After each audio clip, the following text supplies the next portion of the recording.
Шапырашты руында кім бар десек, ең бірінші Нұрсұлтан Назарбаев бар.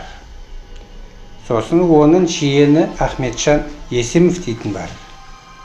Самұрық қазына басшысы. Одан кейін Қауіпсіздік кеңесінің хатшысы Қалмұханбет Қасымов бар. Бас прокурор Ғизат Нұрдәулетов бар. Ішкі істер министрі Ерлан Тұрғынбаев бар, және де юстиция министрі Марат Бекетаев бар.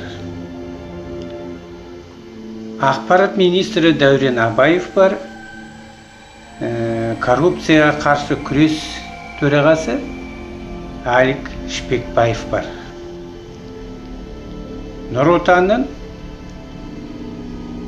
басшысының орынбасары Бауыржан Байбек және де президент кеңесшісі Аида Балаева бар.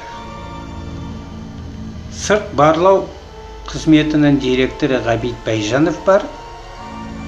Сауда және ынтымақтасу министрі Бақыт Сұлтанов бар.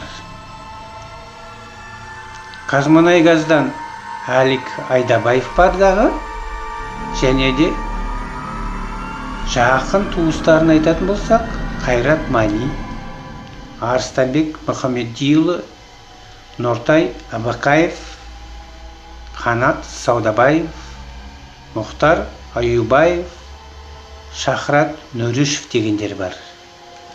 Өстіп, бізді кім билеп отыр десек, шапырашты десек, қателеспейміз.